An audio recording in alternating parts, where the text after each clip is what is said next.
Amitabha. From the Sutra. Moreover, this Buddha has innumerable disciples, all of whom are arhats, whose numbers are incalculable. Amitabha also has a following of innumerable bodhisattvas. Amitabha Buddha's innumerable arhat and bodhisattva students in the Pure Land came not just from our world, but also from the worlds in the 10 directions. In those worlds, they listened to and followed the teachings of the Buddhas, who were their fundamental teachers, just like we follow the teachings of our fundamental teacher, Sakyamuni Buddha. And just like Sakyamuni Buddha, all those Buddhas introduced the Western Pure Land and taught the Amitabha Sutra, the Infinite Life Sutra, and the Visualization Sutra to many beings. Their students, who sincerely practiced the Pure Land method, were born in the Western Pure Land. So numerous were these sincere students that their number is incalculable. We know that bodhisattvas dwell in the Pure Land, but how is it that arhats are also there? Although arhats do not practice the Pure Land method, if they generate the Bodhi mind and vow to be born in Amitabha's land when approaching death, they will be able to achieve that birth.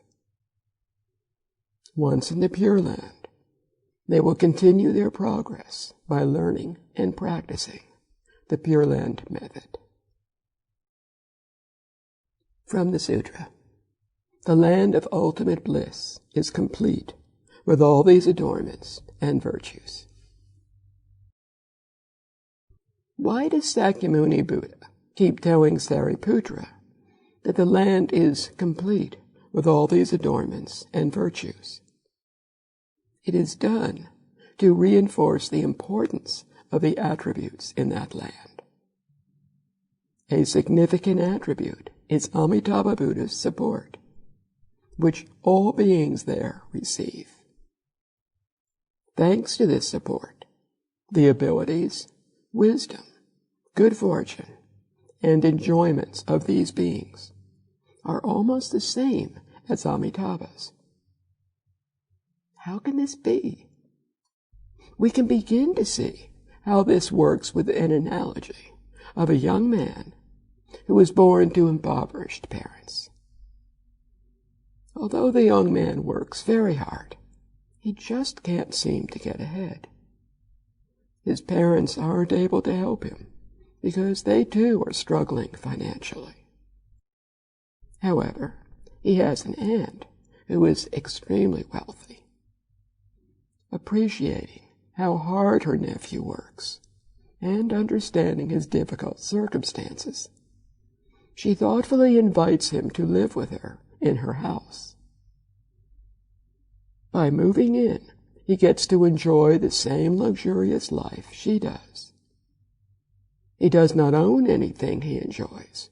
Rather, he shares his aunt's good fortune. We will be in similar circumstances when, thanks to our belief, vow, and constant mindfulness of Amitabha, we are born in the Pure Land.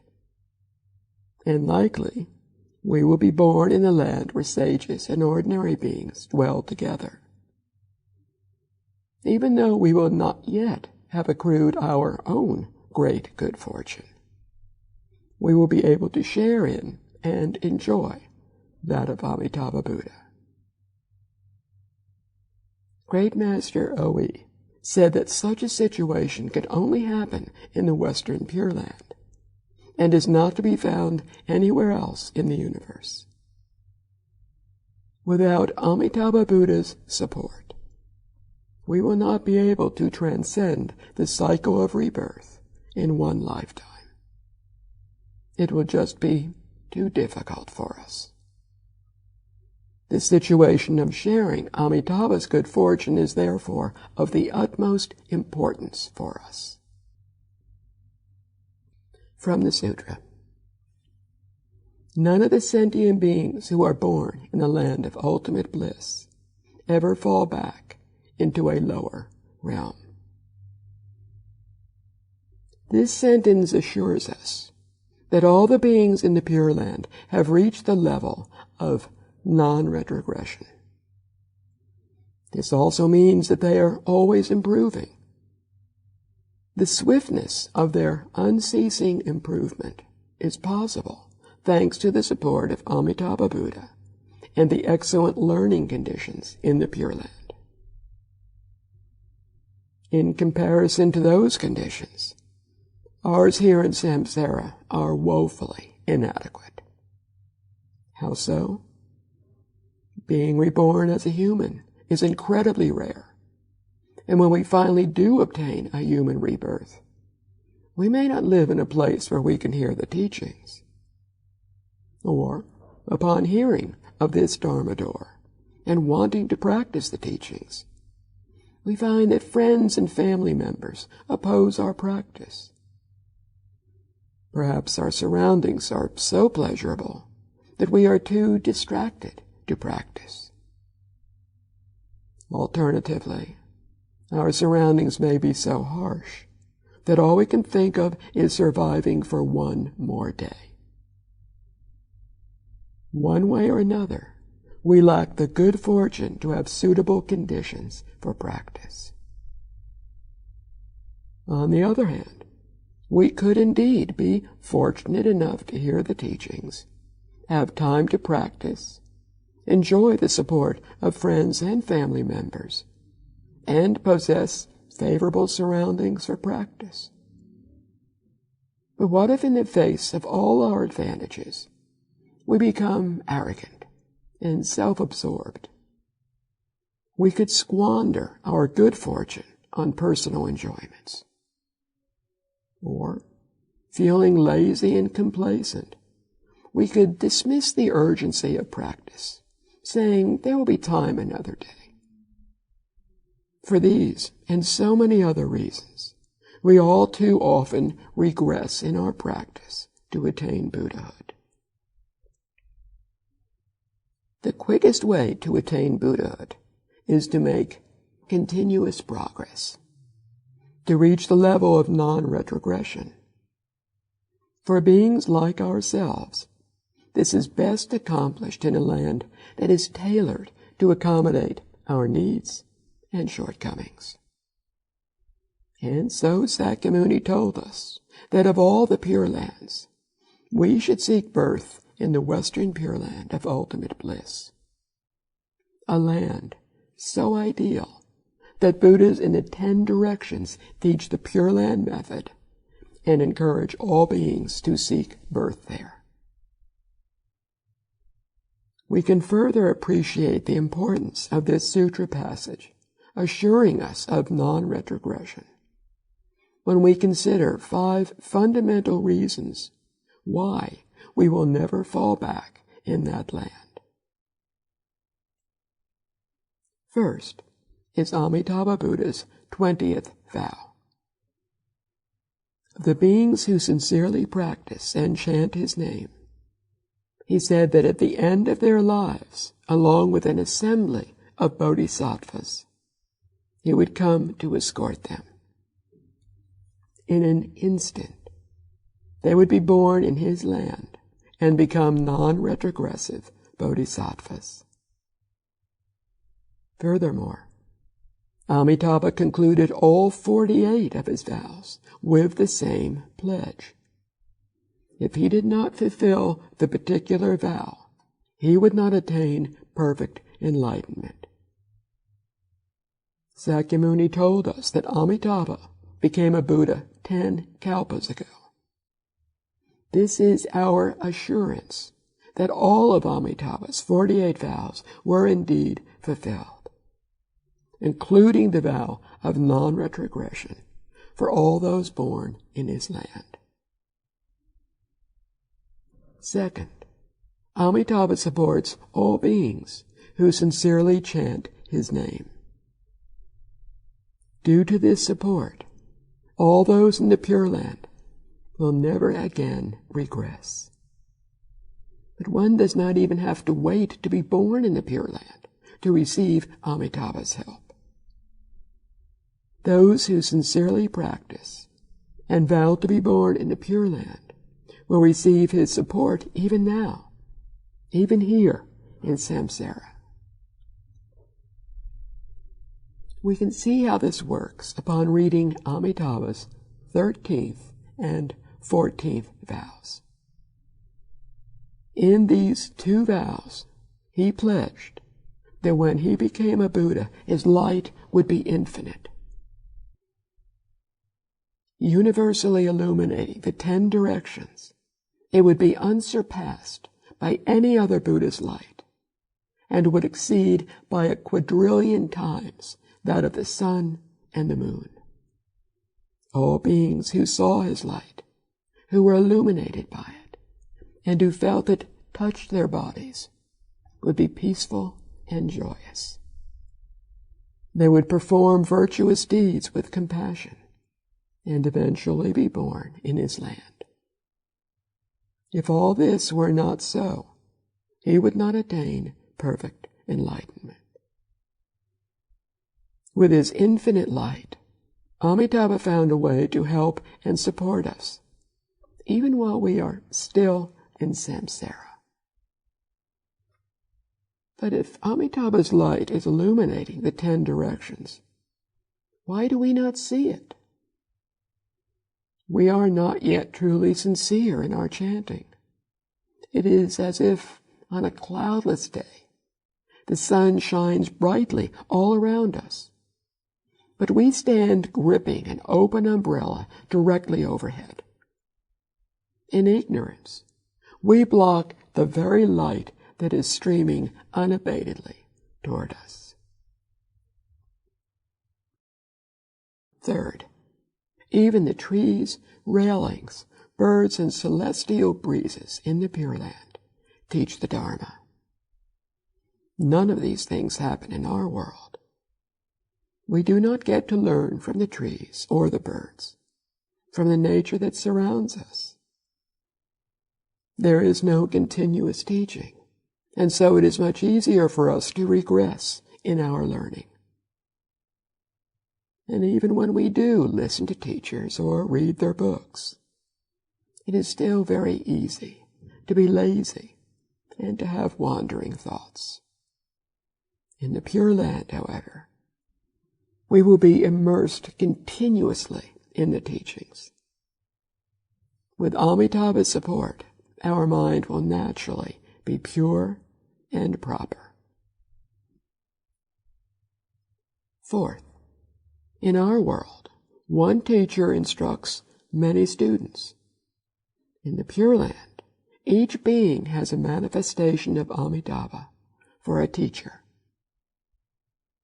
Furthermore, beings in the land where sages and ordinary beings dwell together, who wish to learn from other Buddhas, can go to the lands of those Buddhas to learn from them.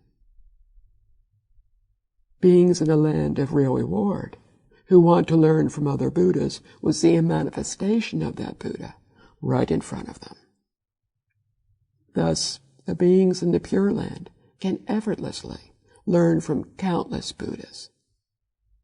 How can anyone possibly regress with such extraordinary conditions and such excellent teachers? Fifth, depending on the level of attainment in the Pure Land, afflictions will either be held at bay or eliminated.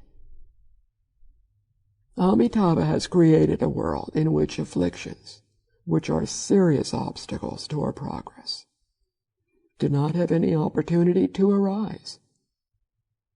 Therefore, there is no cause to bring about an effect that will trigger our regression. For example, in accordance with his 5th vow, everyone has the same appearance. In our world, some people are very attractive, which can lead to arrogance. Others may not be as fortunate, and thus suffer from feelings of low esteem. Both arrogance and a sense of inferiority are afflictions. The perfect equality of appearance in the Pure Land assures that such afflictions do not materialize, which, in effect, leads to their elimination. These are the 5 fundamental reasons why we will always improve in our practice in the Pure Land. Because of such reasons, we will attain the 3 stages of non-retrogression. Those who have perfectly attained all 3 levels are bodhisattvas of the 7th ground and above. The first stage of non-retrogression is no falling back from one's level. One eliminates the affliction of views, and in so doing, attains the level of a sage, a being who has accomplished his goal. The second stage of non-retrogression is no falling back from one's practice. One continuously progresses on the bodhisattva path and perseveres to fulfill the vow of sentient beings are innumerable. I vow to help them all. Practitioners at this second stage do not fall back into seeking only their individual attainment. Now observant of others, they voluntarily go to them when their conditions have matured and they are ready to learn. The third stage of non-retrogression is no falling back from one's mindfulness. One will never again fall back because every thought accords with prajna wisdom, the wisdom innate in the true nature. These are the 3 stages of non-retrogression we attain by being born in the Pure Land. This wonderful attainment is due to Amitabha Buddha's support. From the Sutra. Many among them have only 1 more lifetime to go before Buddhahood. Their number is incalculable. They can be spoken of as innumerable. Here, we learn that many among them have only 1 more lifetime to go before Buddhahood. These are equal enlightenment bodhisattvas, awakened beings just 1 level below Buddhahood. And there are so many equal enlightenment bodhisattvas in that land that their number is incalculable. In our world, we cannot find even 1 equal enlightenment bodhisattva. But in the Western Pure Land, they are everywhere. Avalokiteshvara, Mahastamaprapta, Manjushri, Samantabhadra, and Maitreya are all equal enlightenment bodhisattvas. When we are with such bodhisattvas every day, how could we regress? Where else can we have Amitabha Buddha and the Buddhas in the 10 directions as our teachers? Where else can we have bodhisattvas waiting to succeed Buddhas as our fellow practitioners? Where else can we find such a good learning environment? If we truly understand all this, we will realize that our world fails completely in comparison to the Western Pure Land. With such understanding, we will not attach to anything in this world. Nothing will be able to keep us here. We will not want to be here. We will let go of all attachments and practice diligently and wholeheartedly to go to the land of ultimate bliss. This is where we want to go. The sooner we go, the better off we will be. And the better off the beings still trapped in samsara will be. For once we are in the Pure Land, we can help them as well, just as we vowed. But if there is just one thing that we cannot let go of, we will not be able to go there. We must let go of everything. From the Sutra. When sentient beings hear these teachings, they must take a vow to be born in this land. Why so? So that they can be together with all these beings of superior goodness. This is the first time in the Sutra that Sakyamuni Buddha advised, when sentient beings hear these teachings, they must take a vow to be born in this land.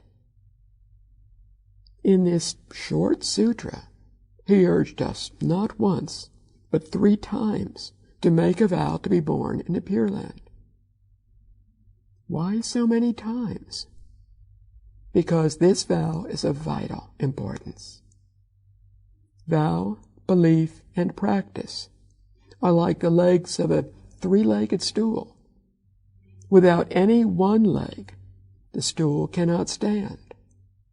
Without the vow, birth in the Pure Land cannot take place. And so, Sakyamuni repeatedly said in the sutra that those who hear it should vow to be born in this land. When we truly vow and sincerely practice according to the Amitabha Sutra, we will develop the Bodhi mind to cultivate ourselves and help all beings. As we mindfully chant the Buddha name, we will no longer be affected by our surroundings, our desires, or by others' opinions. Chanting mindfully requires a degree of concentration and stability. And for this, we need genuine vows and unwavering belief. How do we develop our vow and belief?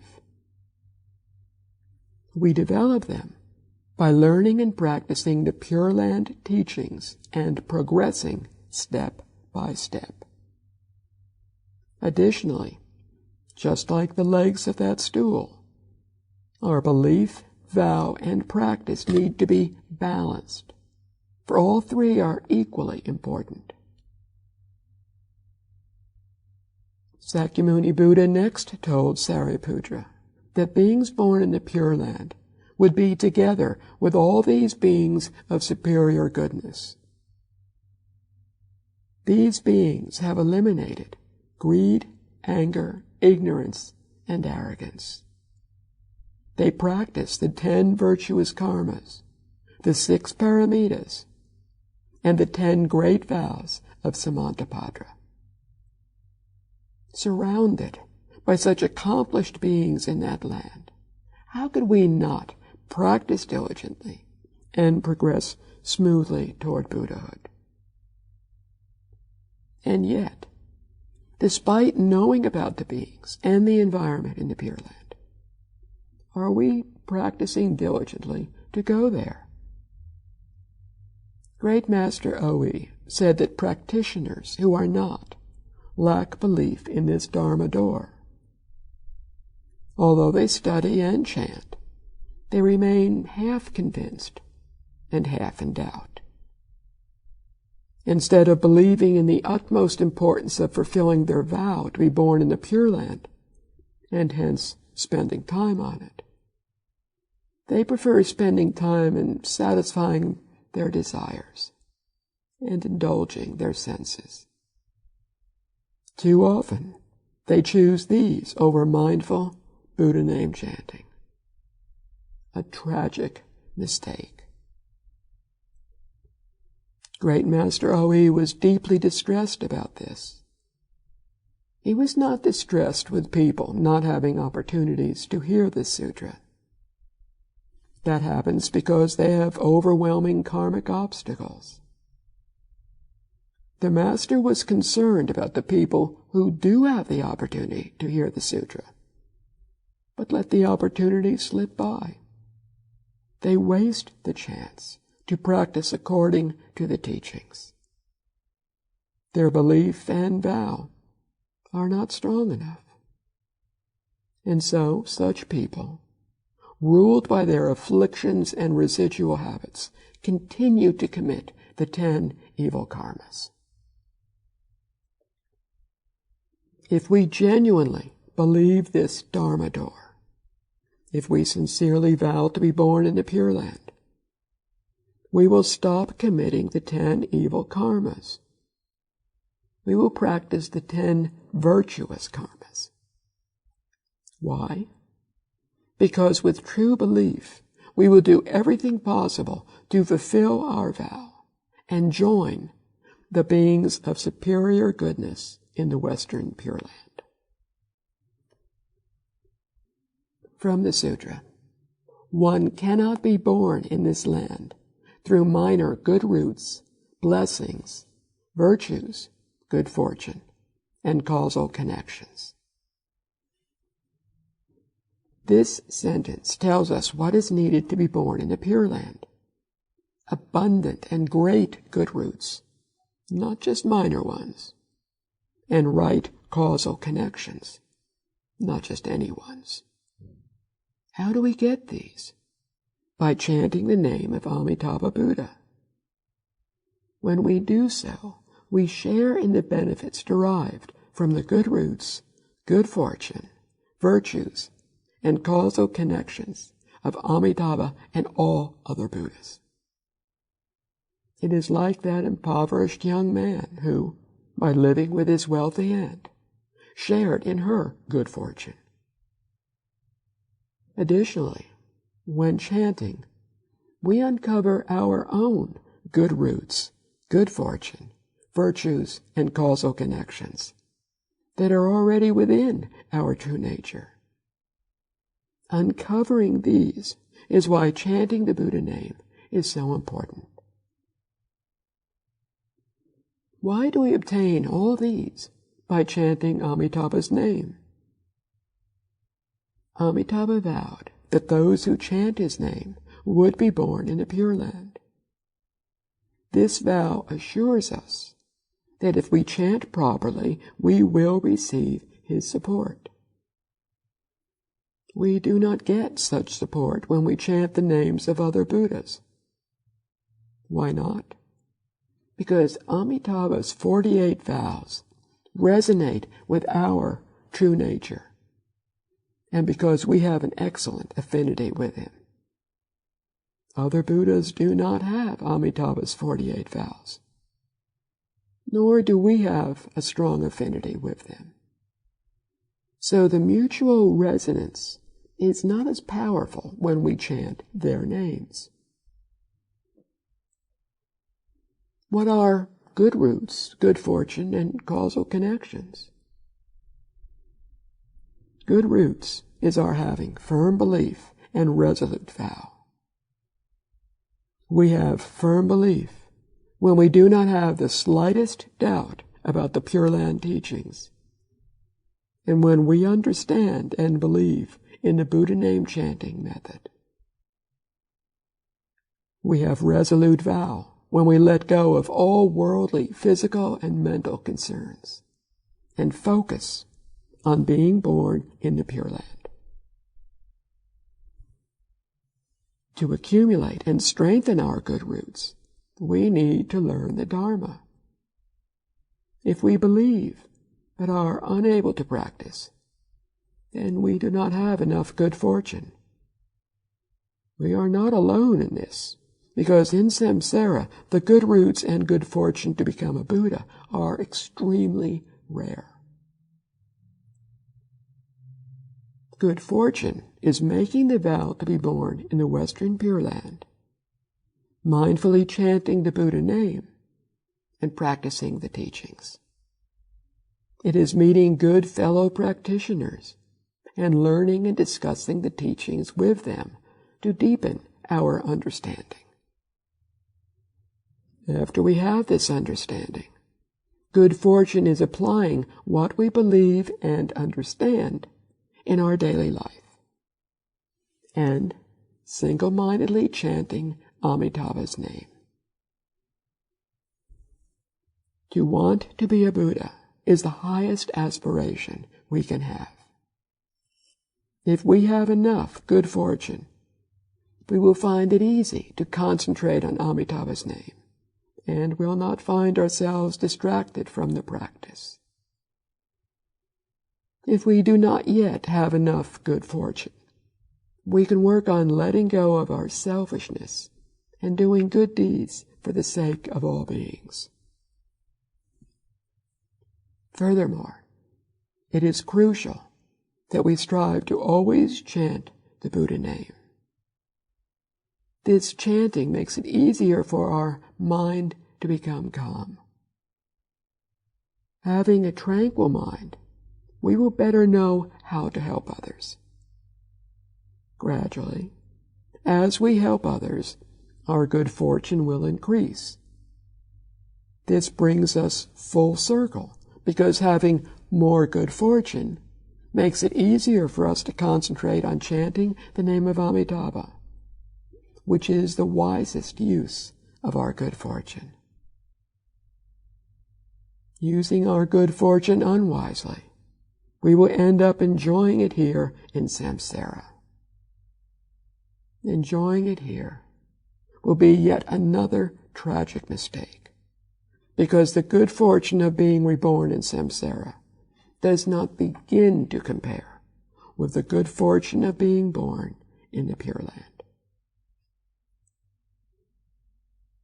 Causal connections is having good conditions, those that enable us to practice. For this to happen, we need many conditions to occur.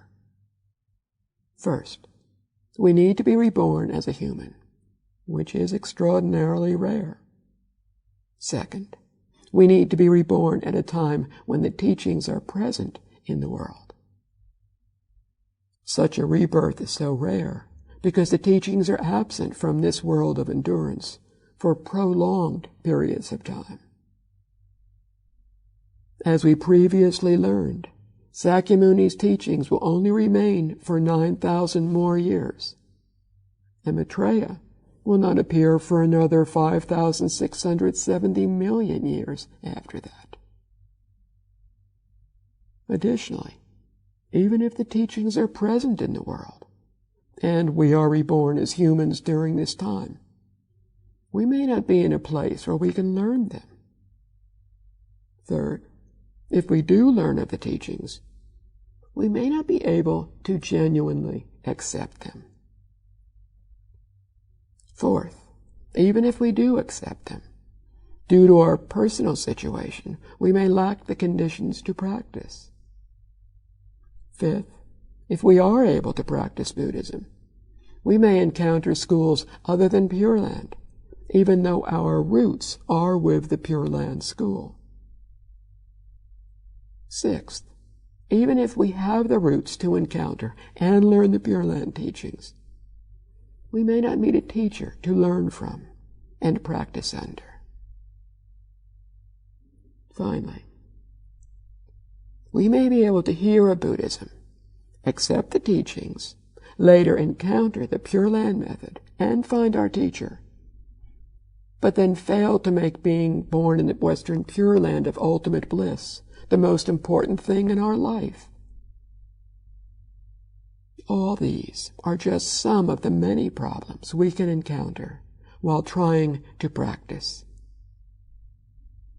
Perhaps we can now begin to appreciate why it is so extraordinarily difficult for us to transcend samsara. Only when we have the good roots, good fortune, and causal connections to accept and diligently practice the Pure Land Dharma door, without doubt or intermingling with other teachings, will we finally be able to transcend. Understanding all this, we should value our good roots, good fortune, and causal connections, and seize this rare opportunity to be born in the Pure Land. The accumulation of such good roots and good fortune takes an unbelievably long time. If we sincerely vow to be born in the Pure Land and concentrate on chanting Amitabha's name, we will be paying our gratitude to all Buddhas, to all our parents of countless lifetimes, and to our own true nature. This true nature has always existed, but we have yet to uncover it. And so we remain in a seemingly endless dream. We should not wish to dream of having the good fortune to be successful, to win the praise of others, or to enjoy our good fortune in the cycle of rebirth. In the cycle of rebirth, whether we are suffering or enjoying our good fortune, the only difference is that we are either in a bad dream or a pleasant dream. Either way, we are in a dream. We do not practice Buddhism to have pleasant dreams. We practice to awaken from all dreams. This is why Sakyamuni Buddha told us to be mindful of and attached to Amitabha Buddha, to be born in his land. Up to now, we have remained attached to our desires and opinions. Now, we need to sever our attachments to all that we like or dislike, to all that we are used to. We need, instead, to attach to the name of Amitabha Buddha, so that we can always be mindful of him. Doing so, we will finally awaken and no longer be lost in a dream. From the Sutra. If there are good men or good women who hear of Amitabha Buddha and recite his name single-mindedly and without confusion, for 1 day, or 2 days, or 3 days, or 4 days, or 5 days, or 6 days, or 7 days, then when these people are about to die, Amitabha Buddha and his whole assembly will appear before them. Here, Sakyamuni Buddha spoke to Sariputra of good men or good women who single-mindedly chant the name of Amitabha Buddha from 1 to 7 days. What is the standard for being a good man or a good woman?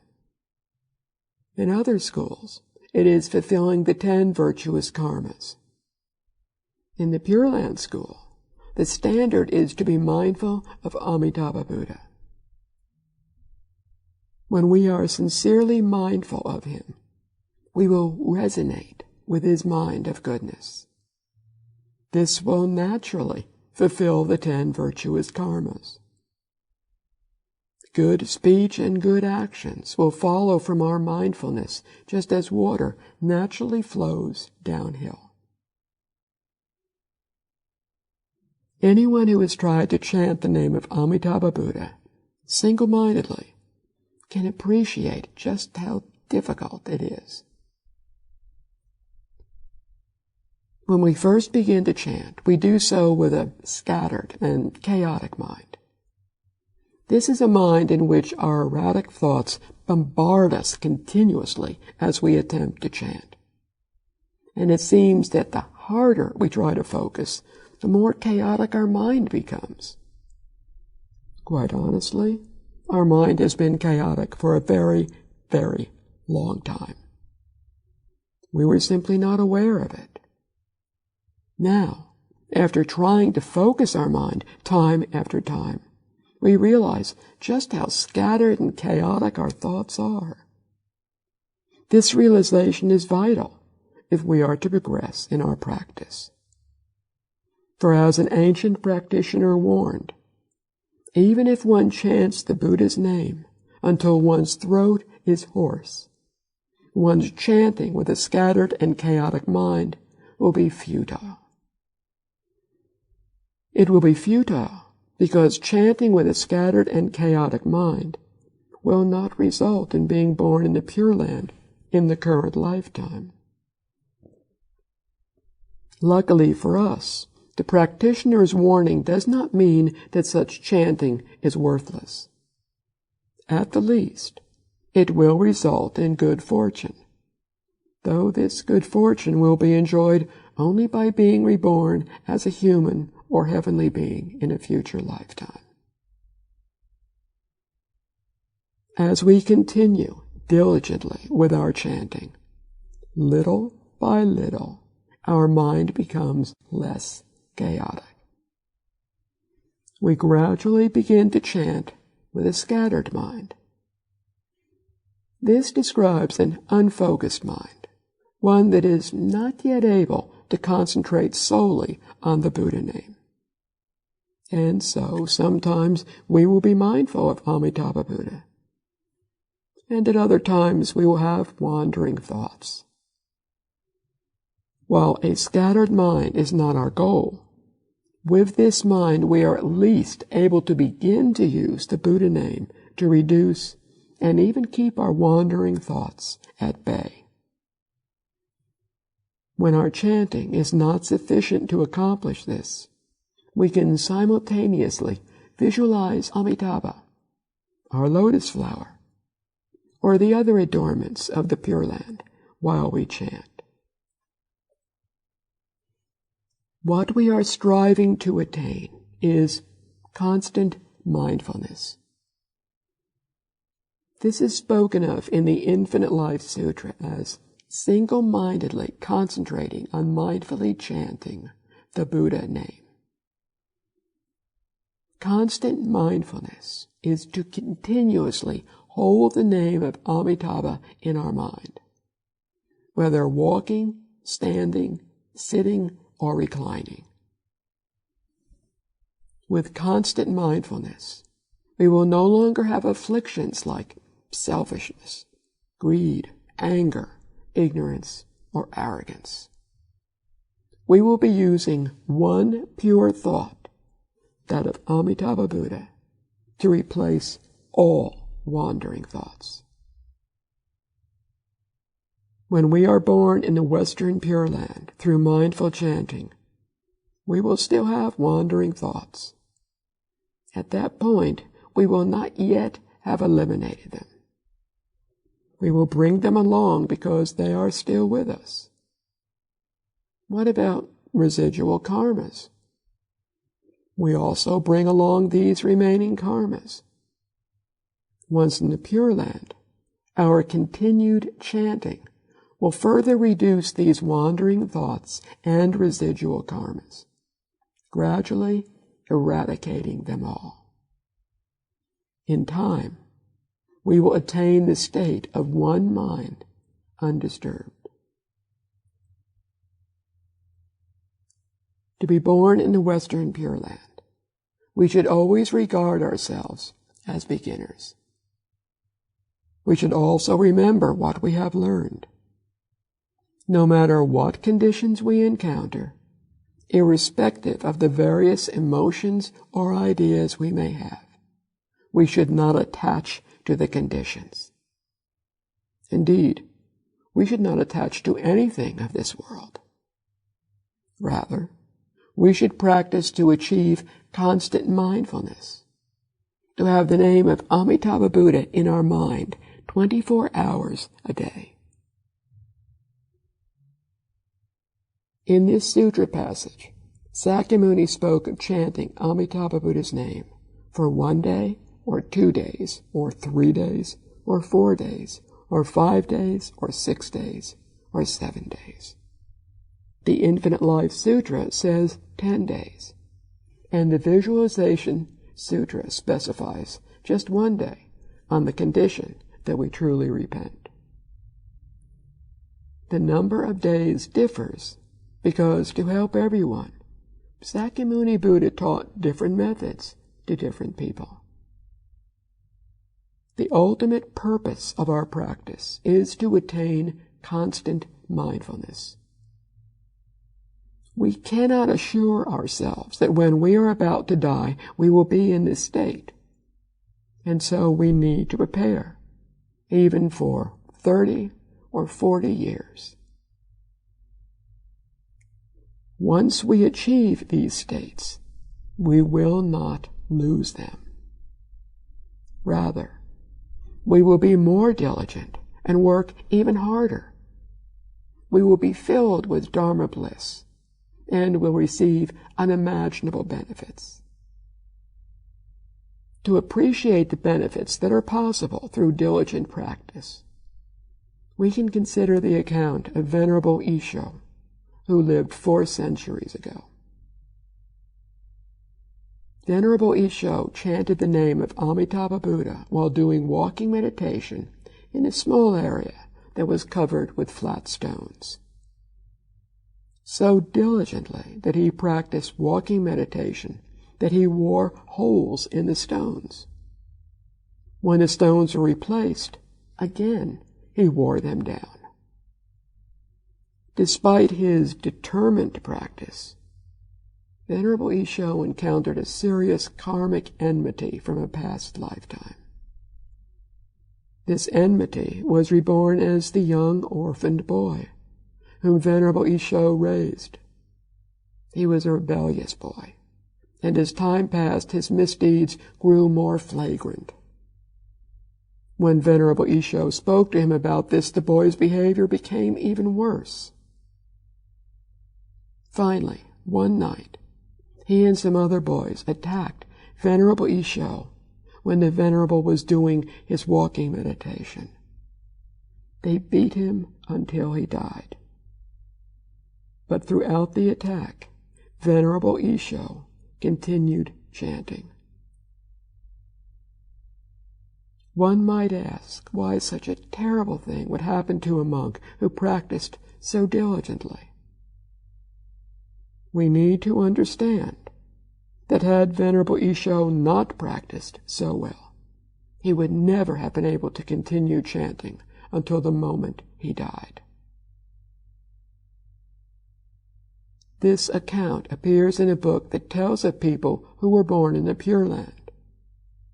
The commentary for this particular account points out that we should always repent. Repent without needing to know what particular bad deeds we did in the past. Just realize that the number of times we committed them is incalculable, and the pain we caused immeasurable.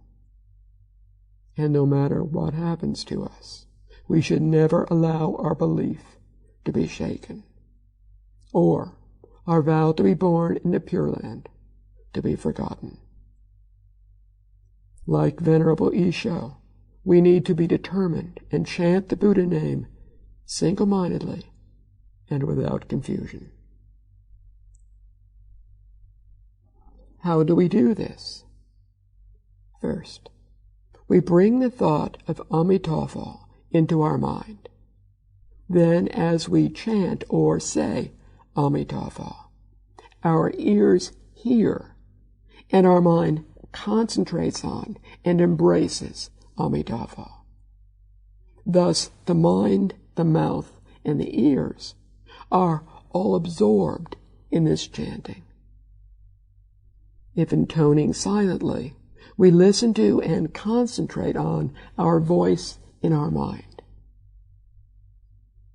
This manner of chanting will help us focus and concentrate our mind for 1 day, or 2 days, or 3 days, or 4 days, or 5 days, or 6 days, or 7 days. From the Sutra. When they die, their minds being unified and not chaotic, they will attain rebirth in Amitabha's land of ultimate bliss. A unified and non-chaotic mind is a mind that is not deluded. With such a mind, and by mindfully chanting the Buddha name as we breathe our last breaths, we will be born in the Pure Land. At that point, we have achieved constant mindfulness of Amitabha Buddha. This is the state that is referred to, a mind that is unified and not chaotic. At this point, we have not yet attained one mind undisturbed. Fortunately for us, one mind undisturbed is not a prerequisite for being born in the Pure Land. Fortunate, because few people can achieve this state. If, however, we are unconscious, it will be extraordinarily difficult to be born in the Western Pure Land. In an unconscious state, our mind is not one that is unified and not chaotic. In this state, the force of our karma will easily control us.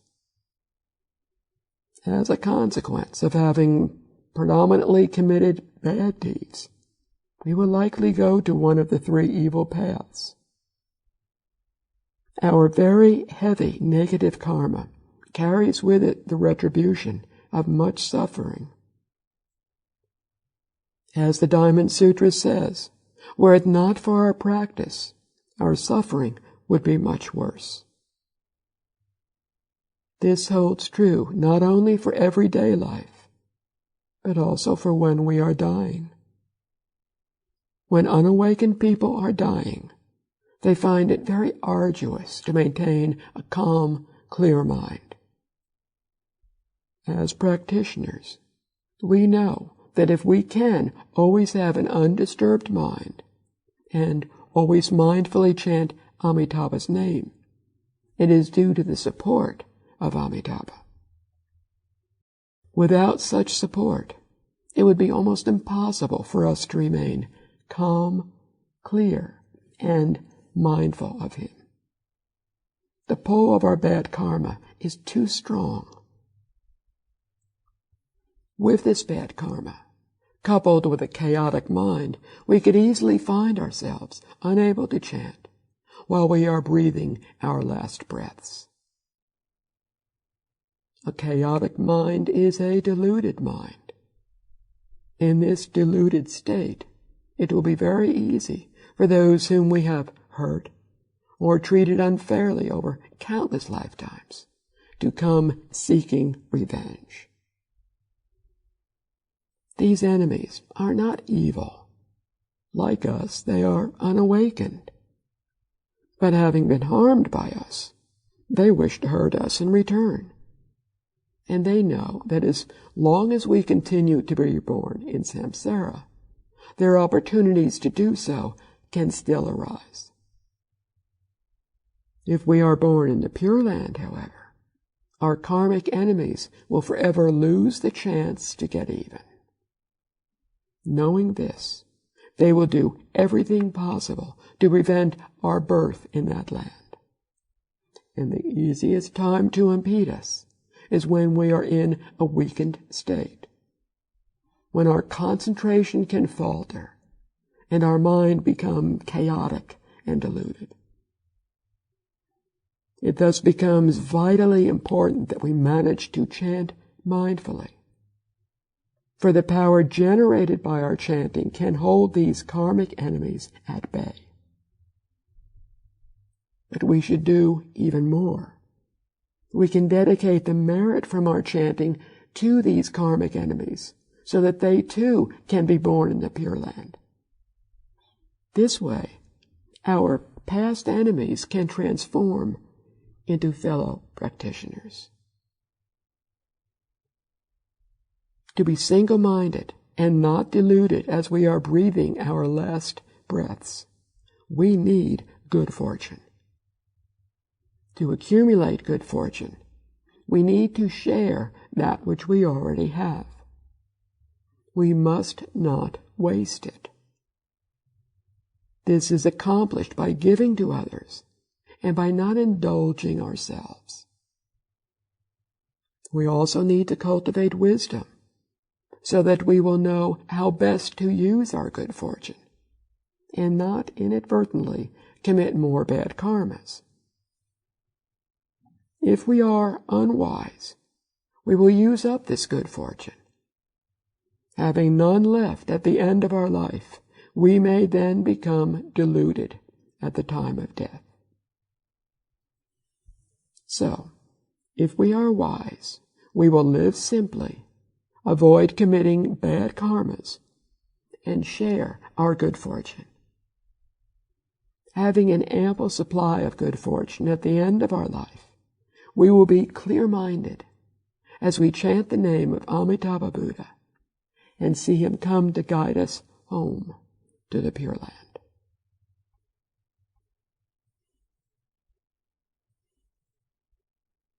From the Sutra. I have seen this benefit, and so I speak these words. If sentient beings hear what I say, they must make a vow to be born in that land.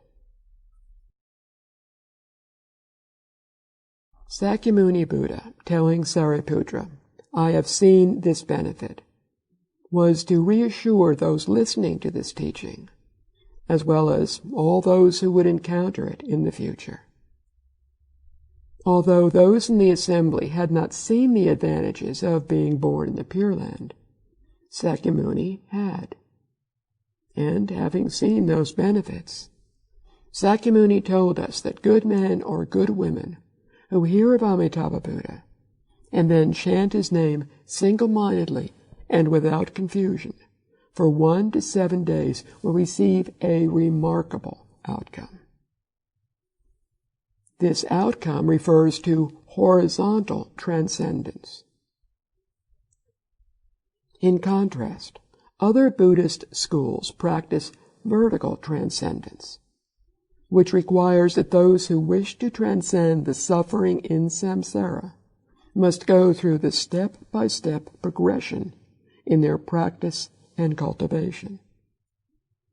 This is akin to a worm attempting to escape from within a bamboo stalk by breaking through each segment joint in turn as it slowly crawls upward. Only when the worm has pierced the very last joint is it finally free. Horizontal transcendence, the easier way, is akin to the worm just chewing through the side of the bamboo stalk right where it is. Much more quickly, the worm is free. How does this apply to Pure Land practitioners? Using horizontal transcendence, we can be born in the Pure Land in our current lifetime, whatever our present level of cultivation. We may receive this excellent result if, at the end of our life, our mind is not chaotic or deluded, and we chant Amitabha Buddha's name. But what if we are still deluded? Then, once again, we will encounter the very same stumbling block that has hampered us for uncountable lifetimes. If we are deluded at the end of our life, our seeds of residual habits, including greed, anger, ignorance, and arrogance, will arise uncontrollably. All these residual habits are amassed in our store consciousness. This consciousness is the first of the 8 consciousnesses to enter a mother's womb at the moment of conception. By the time the fetus is fully developed, it has all the 8 consciousnesses of sight, hearing, smell, taste, touch, mental awareness, thinking mind, and store. When a person is dying, the first 7 consciousnesses gradually cease to function. Finally, only the store consciousness remains functioning. In most cases, usually within 8 hours after death, it will leave the body. Well, 8 hours is the usual amount of time required for the stored consciousness to withdraw from the body. There are instances where more time is taken. Some people are very attached to their body and do not want to let go.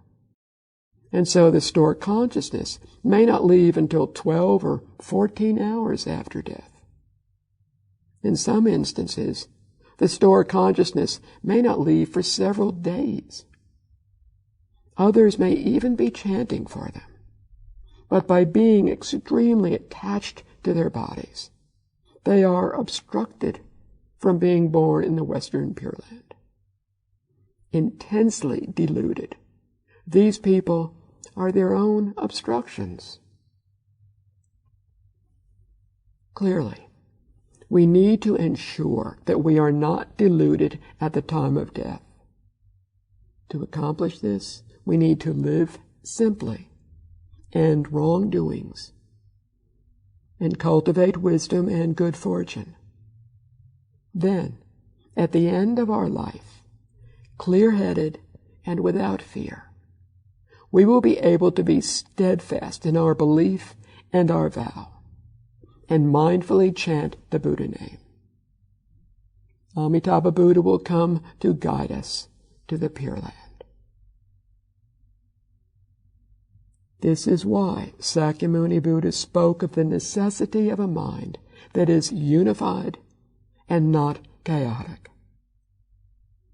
With such a unified, non-deluded mind, we can, through horizontal transcendence, be born in the land of ultimate bliss while bringing along our residual karmas. Sakyamuni Buddha saw this benefit and urged, for the second time, that we make a vow to be born in that land. As Great Master O.E. wrote, "It is my humble hope that no matter whether you are a layperson or a monk or nun, no matter whether you are smart or stupid, you will adopt a positive attitude toward this simple, direct, sudden, perfect Pure Land teaching. Do not look upon it as difficult and shrink away from it. Do not look upon it as easy and become complacent and not try hard enough. Do not look upon it as shallow and despise it. Do not look upon it as profound and not dare to accept it as your task." From the Sutra. Right now, I am extolling the benefits of the inconceivable virtues of Amitabha Buddha. Needless to say, unawakened beings like ourselves have yet to see and experience these benefits. Fortunately, Sakyamuni Buddha, as well as accomplished masters, taught us about the benefits. As we have just learned, the first is horizontal transcendence, thanks to which we need not undergo the slow, painstaking progress through vertical transcendence. With horizontal transcendence, we can transcend the cycle of rebirth in this very lifetime. A second benefit is that the four lands making up the Western Pure Land, and which represent 4 states of mind, all merge. This is in contrast to other Buddha lands, where the 4 lands are separate and distinct. In the Western Pure Land, dwelling in one land is like being in all 4 lands at the same time. So all beings are together. Even though Amitabha Buddha and the Bodhisattvas actually abide in lands other than the one we are in, we can still be with them. We can still learn directly from them. We are not yet in those lands because we have not yet attained the respective states of mind. Nonetheless, through our cultivation, we will have access to all the beings in the lands other than ours. A third benefit is attainment of the 3 stages of non-retrogression. As we previously learned, the 3 stages of non-retrogressions are no falling back from one's level, no falling back from one's practice, and no falling back from one's mindfulness. We will attain all 3 when Amitabha Buddha and the Bodhisattvas come to guide us to the Pure Land. These profound benefits, and many more, can be achieved through one practice, the mindful chanting of the Buddha name. No other forms of meditation are required. From the moment we first practice till the moment we are born in his land, we chant Amitabha. Exquisitely simple, incredibly effective.